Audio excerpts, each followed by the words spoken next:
क्यों करा जाता है पूर्णिमा का व्रत? पूर्णिमा का व्रत करने का कारण क्या है बताइए? आप इतने सालों से कर रही हो, कई माताएं कर रही होंगी पूर्णिमा का व्रत। एक समय फलाहार करती हैं, एक समय भोजन करती हैं। भोजन में खीर का होना जरूरी होता है पूर्णिमा के व्रत में। दूध की सामग्री होना जरूरी होती है पूर्णिमा के व्रत में। 12 महीने की पूर्णिमा करो, मना नहीं है। और पूर्णिमा उठाने का भी समय होता है चैत्री।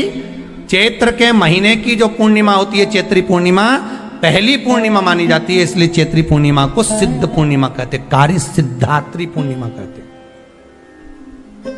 सिद्ध करने में। मनोरथी पूर्णिमा कहते हैं, मनोरथी पूर्णिमा।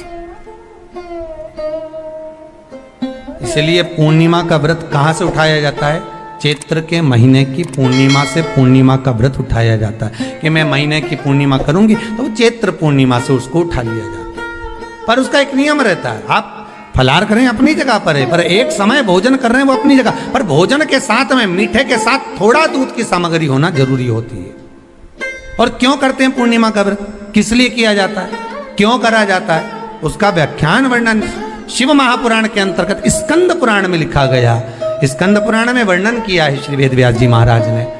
कहा ये पूर्णिमा का व्रत इसलिए किया जाता है कि व्यक्ति का जब मन गलत भ्रम में जाने लगता है, मन जब गलत जगह पर जाने लगता है, तो ये मन को गलत जगह पर ले जाने वाला कौन होता है? तो कहा ये चंद्र होता है। व्यक्ति की राशि के अंतर्गत, व्यक्ति की पत्रिका के अंतर्गत, व्यक्ति की ग्रह दशा के अंतर्गत जब चंद्र बेकार चलता है तो व्यक्ति अच्छा करते करते भी बेकार करने लग जाता है। चंद्र डोल रहा है। कई माताएं कहती हैं गुरुजी हमारे बेटे को आशीर्वाद दीजिए, बहुत गलत संगत में जा रहा है। मतलब समझ जाना कि चंद्र गड़बड़ जा रहा है। बेटी अगर गलत मार्ग पर जा रही है, बेटी अगर गलत संगत में जा रही है, किसी अन्य व्यक्ति को आकर्षित हो, चंद्र गड़बड़ हो रहा है, उसका चंद्र कहीं जा रहा है। कोई पुरुष, कोई लड़का, कोई गलत मार्ग पर जा रहा है, चंद्र गड़बड़ हो रहा है। घर में जो क्लेश उत्पन्न होता है, घर में जो विवाद उत्पन्न होता है, उस विवाद को रोकने के लिए केवल चंद्र की ही, इसलिए तो पूर्णिमा घर की नारियां हमारे यहाँ हिंदू धर्म में यहाँ तक स्कंद पुराण में कह दिया कि प्रत्येक पूर्ण आप लोग कभी आप लोगों ने सत्यनारायण जी की कथा करवाई है?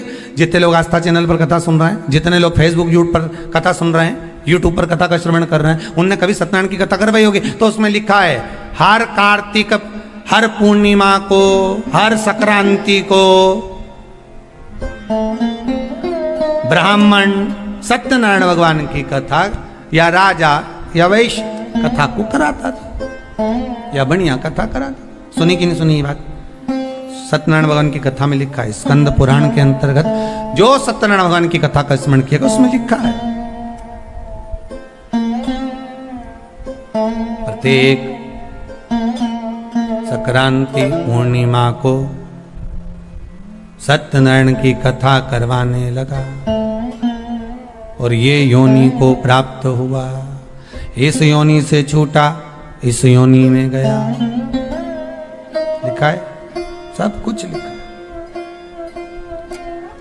अब उत्ते से समझ जाओ कि पूर्णिमा को सत्यनारायण की कथा करने का बोला, तो पूर्णिमा को सत्यनारायण की कथा का क्यों बोला? वैसे तो रोज कराओ सत्यनारायण जी की कथा, प्रतिदिन कराओ, मना नहीं है। आप क्या कोई विशेष फंक्शन है आप सत्यनारायण जी की कथा करवा, पर पूर्णिमा संक्रांति को और संक्रांति को पूर्णिमा को सत्यनारायण की कथा का स्मरण क्यों करवाया गया? क्योंकि पूर्णिमा के दिन अगर ये भगवान का व्रत रख लेगी, पूर्णिमा के दिन अगर ये खीर का प्रसाद बना लेगी, थोड़ा सा दूध की कोई सामग्री बना लेगी और भगवान को भोग लगा देगी, भले सत्यनारायण भगवान के भाव से बनाए, भले सत्यनारायण जी के निमित्तार्थ बना, पर अगर इसने सत्यनारायण भगवान के निमित्त से बना, पर पूर्णिमा के दिन अगर ये व्रत रखेगी, उपवास रखेगी या कोई सामग्री बनाकर भगवान की पूजन कर लेगी, तो इसके घर में जो अशांति है वो शांति में बदल जाएगी। इसलिए कई घरों में आज भी सत्यनारायण भगवान की पूजन हर पूर्णिमा को करती है। माता किताब लेके बैठ जाती है, तुरंत उन्हें ऑफिस जाना, कहीं काम पे जाना,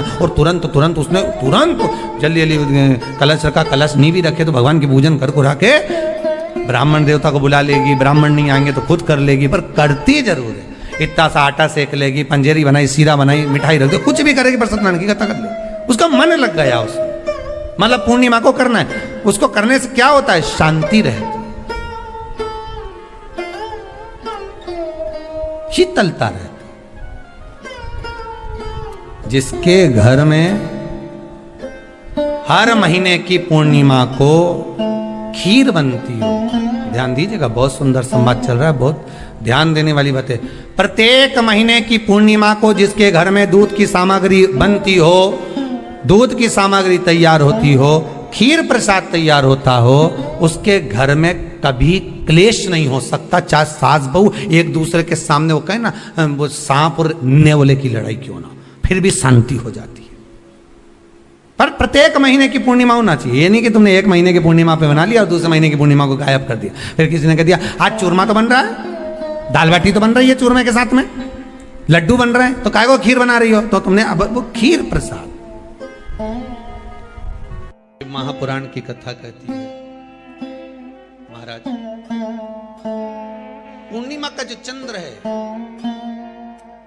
वो विशाल का है, और उस चंद्र की पूर्णता में हमारी अभिलाषाएं भी पूर्ण हो। आप आस्था चैनल के माध्यम से जितने लोग कथा सुन रहे हैं, फेसबुक यूट्यूब पर जितने कथा सुन रहे हैं, और कुबेरेश्वर धाम में जितने कथा सुन रहे हैं, आप में से कितने लोग हैं जो पूर्णिमा का व्रत करते हैं? जो माताएं करती हो जरा हाथ उठाइए। पूर्णिमा का व्रत जो करते हो ना आप लोग, रखिए। अब पूर्णिमा के व्रत में आपने कई बार किताब पढ़ी होगी पूर्णिमा की, या आपने व्रत किया होगा, या पूर्णिमा का व्रत आप धारण करे होगे, तो उसमें पूजन कौन से भगवान की होती है? पूर्णिमा के व्रत में किस भगवान की पूजन होती है? तो कहा पूर्णिमा के व्रत में केले के खंभ लगाकर पूर्णिमा का जो अध्यापन होता है, पूर्णिमा की जो पूजन होती है, उस पूजन में शंकर और पार्वती की पूजन की जाती है, शिव और नारायण की पूजन करी जाती है, शंकर और पार्वती का स्मरण किया जाता है। किसकी पूजन होती है? शिव पार्वती।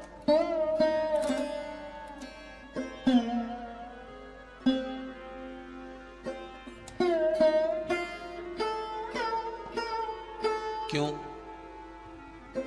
शंकर और पार्वती का पूजन क्यों करा जाता है पूर्णिमा के व्रत में? क्योंकि शिव और माता पार्वती ही केवल एक ऐसे हैं जिन्होंने अपूर्ण लक्ष्मी को भी पूर्ण बना दिया था।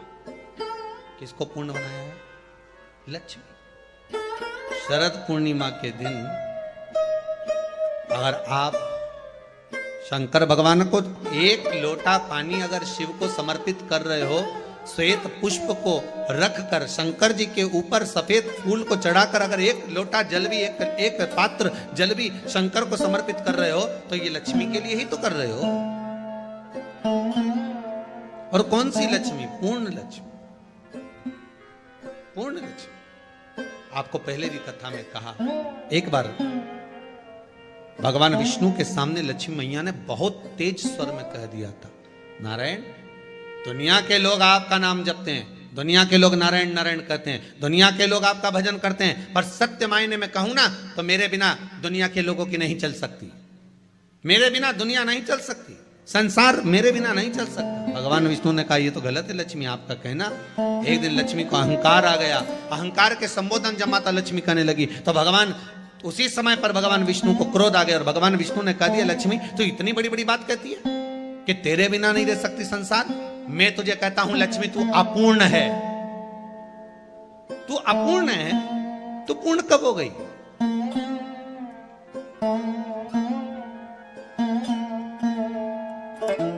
तेरी पूर्णता कहां हो गई?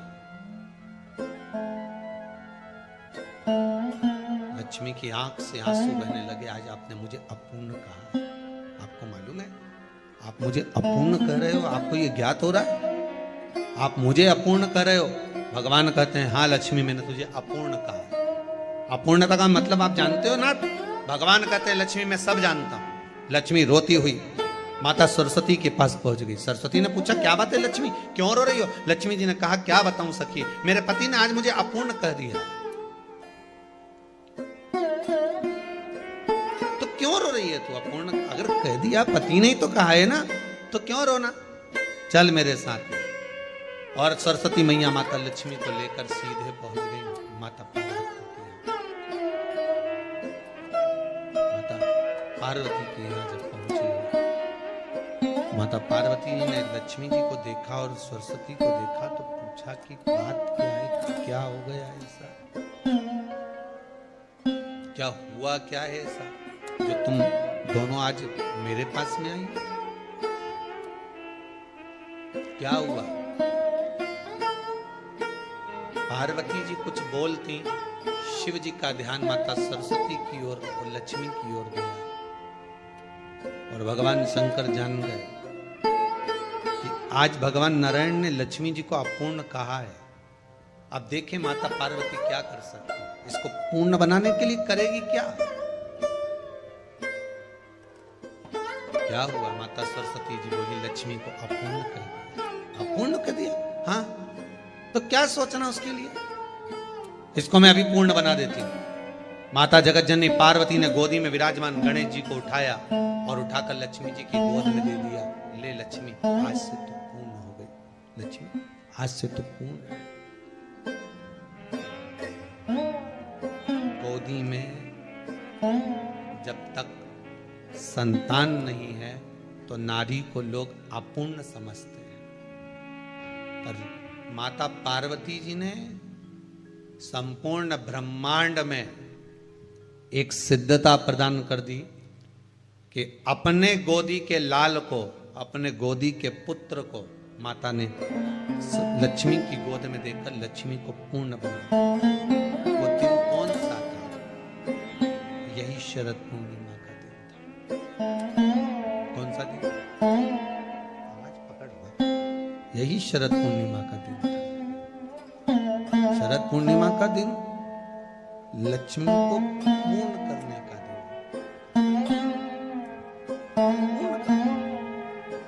केवल अमृत ही नहीं बरसता, शरद पूर्णिमा के दिन लक्ष्मी भी बरसती। लक्ष्मी पूर्णिमा के कितने व्रत होते हैं, बोलते जाओ जरा, जल्दी जल्दी बोलो। पूर्णिमा के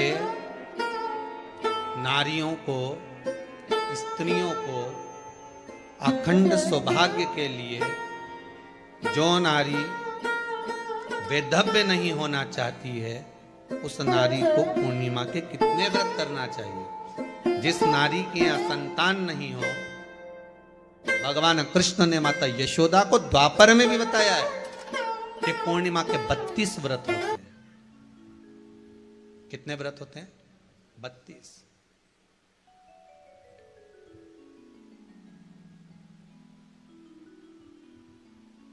स्वयं भगवान कृष्ण यशोदा रानी को, माता यशोदा जी को भी बता रहे हैं 32 व्रत।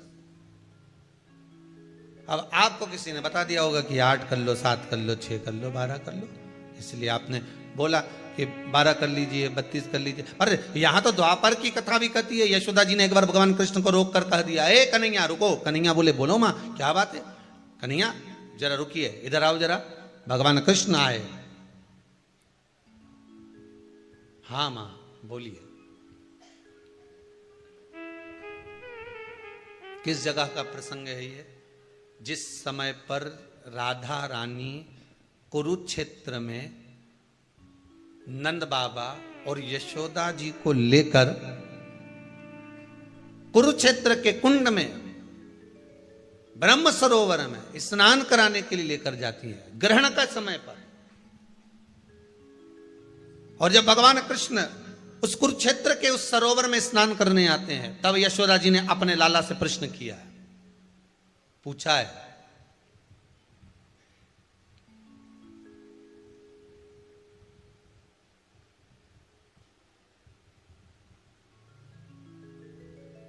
कि नारी वैधव्य होकर ना मरे।